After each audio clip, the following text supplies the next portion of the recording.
So there's been a rise recently in what people are calling spiritual or religious psychosis.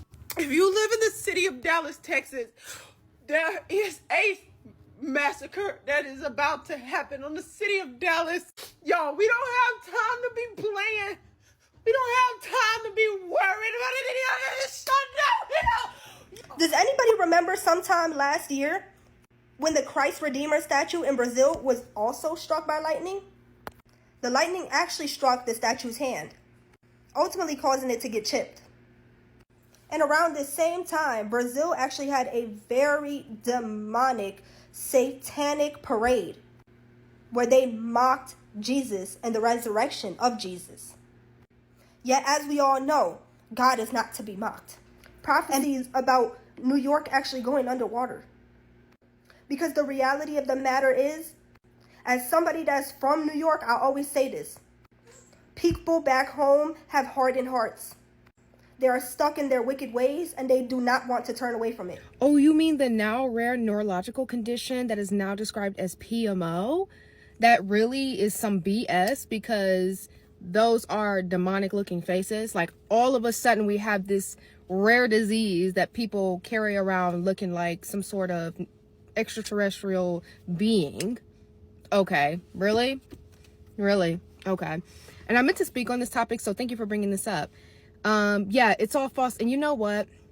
It reminds me of the dreams that God would give me, like end times dreams specifically. That first video, that woman there is talking about the eclipse and something happening during the eclipse in Dallas. Second girl's talking about lightning striking the Statue of Liberty and that being a sign of judgment on New York, as Brazil was judged as well for their wickedness. And that last girl is basically talking about how God told her that there would be demons on the earth walking around in the end times. So there's a lot of creators who are kind of doing this as a grift, to put out this kind of sensational, engaging content that could be interesting, entertaining, but also many people are really buying into this stuff and going down these conspiracy theory rabbit holes, and it is making them deeply unwell emotionally and mentally. And I think that we got an example of the danger of this kind of thinking on Monday, the day of the eclipse, April 11th. This is the story of Danielle Aoka, aka Danielle Johnson. Based off of what we know so far, it appears that Danielle stabbed her partner early Monday morning, then got her 2 children into her car and started driving fast down the highway. She had a 9-year-old and an 8-month-old. The 8-month-old was holding the baby. She told the 9-year-old to get out of the car as it was moving, and she did not. She was afraid.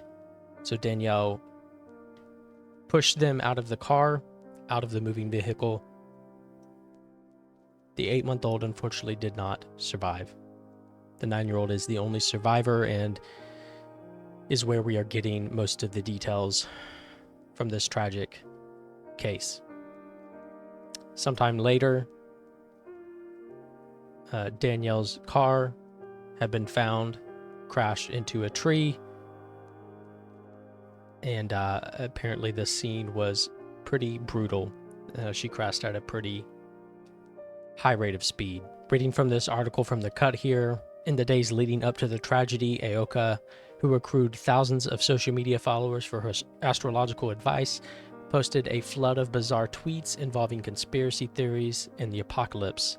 Aoka describes herself as a recording artist and an astrologer, as well as a Reiki teacher, and has been posting under the Twitter handle Mystics Lipstick since around 2015. She built a following posting zodiac descriptions, chart readings, and astrological advice, and started offering self-help healing sessions and energy cleansings for a fee in 2016. So far, there's not much known about what her motive was, but from all signs, she didn't really have any kind of history of domestic violence or police reports or chaoticness in her life. I've gone through her Twitter and some of her old like podcast appearances. From everything I can see, she seemed like a very kind and nice person. And it really wasn't up until the last week or so that she started retweeting like anti-Semitic posts and conspiracy theories, some that seem to have come from like a QAnon account. On April 5th, she posted this tweet here. This, I believe, was her last tweet. It says, in all caps, wake up, the apocalypse is here. Everyone who has ears, listen. Your time to choose what you believe is now. If you believe a new world is possible for the people, retweet now. There is power in choice. There is power in choice. Repost to make the choice for the collective. On Danielle's website, she says that she is a certified Reiki master teacher who is also trained in over 10 different alternative healing modalities. At a young age, Danielle had a near-death experience at 3 years old, which served as her rite of passage into shamanism. Coming from a rich lineage of indigenous shaman and medicine women, Danielle's spiritual gifts began to blossom. Danielle began her tutelage with her personal healer in 2011 after beginning her own healing journey. After 3 years of intensive training, Danielle began to expand her abilities by creating a unique method of healing that combined her training along with her knowledge of energy, physics, and psychology. After going to undergrad for psychology, Danielle decided she wanted to go beyond the mundane limitations of traditional therapeutic methods of healing and started her professional career, offering services which included rituals, intuitive guidance, remote healing, and astrology. Now, while all this is certainly not my cup of tea, I don't think that is anything specific or inherent to astrology or Eastern medicine, Reiki, anything like that that would cause someone to do something like this. However, there is a strong correlation to schizophrenia and psychosis within religion, within religious practice, especially within shamanism. And I think that's because shamanism and religious practice have created a safe space for schizophrenic people to express themselves in a healthy way and not see themselves as broken or take themselves down dark paths. If you look at shamans throughout the world, their stories are all very similar. They usually begin to start hearing voices at a very young age, and then a older shaman or healer will take them on as like an apprentice and teach them and learn how to connect with themselves and with these voices in a positive way. Now, this hasn't always worked out to be a positive thing.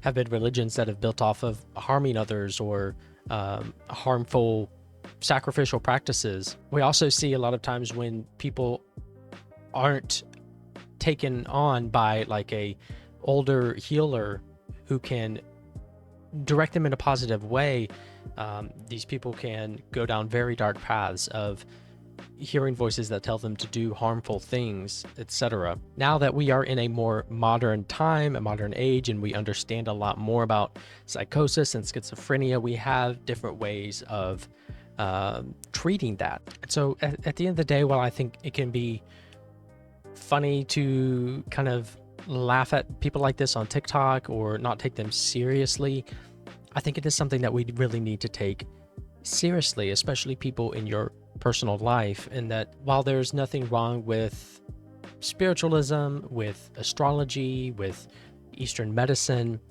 if people start going down the route of conspiracy theories, or if they start having a lot of emotional and mental turmoil in their lives, they need to be encouraged to seek help, whatever that might be, to push them in a more positive direction, either with medication or, whatever it may be. And people on TikTok who don't really believe this stuff, but just make this kind of content to be sensational and get clicks and views, are feeding into this kind of psychosis that people are starting to have. And it's not just with like new age mystic kind of people, it's also with QAnon people, with conservatives. There's just something going on right now. There's just so much hardship going on right now in the world that it's having a heavy mental strain on people, and it's taking them down very dark paths. I think the less that we can feed into that, the better. Anything we can do to combat this, the better. And I don't think these people should be mocked. I don't think they should be made fun of. I think that they should be treated with love and kindness and care and gently pointed towards help that they very much need to get to a place of homeostasis, to get to a place where they are not paranoid, where they're not having delusions. And if you find yourself going down paths like this and really becoming very upset emotionally about what's going on in the world, or like digging into these deep conspiracy theories about what's going on in the world, really pull yourself back and take another look at things.